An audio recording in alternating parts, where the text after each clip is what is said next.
Thank you. During this mandate, we have had a deluge of financial services legislation from the Commission, starting with AIFMD and the establishment of the European supervisory authorities, progressing through numerous banking and market measures, depositor and investor protection, and with the single resolution mechanism still awaited. In all, it's over 40 initiatives that are completed, underway or expected soon. Econ has long demanded an impact assessment on the financial legislation, and as much of it is completed now, I remind the Commission of its commitment to do a cost-benefit analysis on the proportionality and effectiveness of the legislation adopted since the beginning of the financial crisis. This should be launched now and completed before the end of this mandate. You may also be aware, Commissioner, that the Econ Committee has launched its own second investigation and is collecting evidence now. Concerning the flow of work, two things have been characteristic. First, that many proposals have taken the Commission longer than expected or hoped. There are some excuses, but it remains a fact that there have been long delays, such as for the resolution mechanism, which the Parliament wanted at the same time as the ESAs back in 2009, and also the long-awaited Securities Law Directive. Yes, these issues have difficult legal problems. That is all the more reason why we should have them early, so that the co-legislators can get to work. The second characteristic is that the Parliament has worked both fast and diligently, providing input to the Commission in advance of legislation and in response to consultations, and much faster than the Council.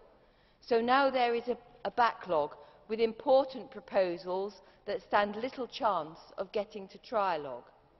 There are others where, for lack of getting consensus in Council, the Council is eating up all the time, for example on MiFID and central securities depositories.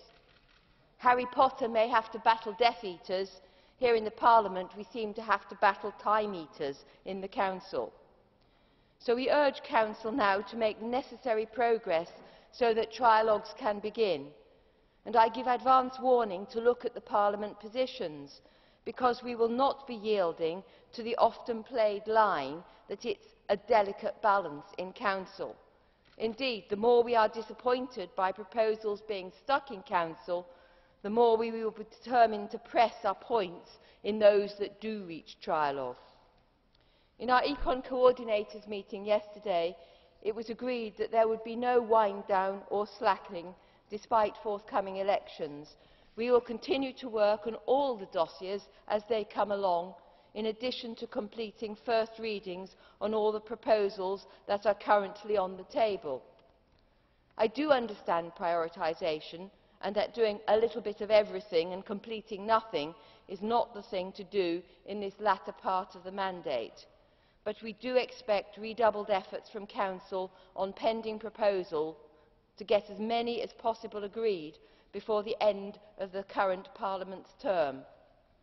Banking union is of course a priority for stability of both banks and sovereigns, and so we urge the Commission to adopt quickly its proposals for establishing a single resolution mechanism. And to complete work on the banking side following capital requirements and resolution, we also ask for the follow-up of the recommendations of the Liikanen Group on bank structural reform. And again, I reference the missing link of Securities Law Directive. But finally, and as I have already confirmed several times to the Lithuanian presidency in waiting, access to basic bank accounts is a high priority for many citizens. We have spent thousands of hours on high finance and big business matters. Now is the time to show that we will look after everyone in our society by giving access to this vital tool of modern life, a bank account.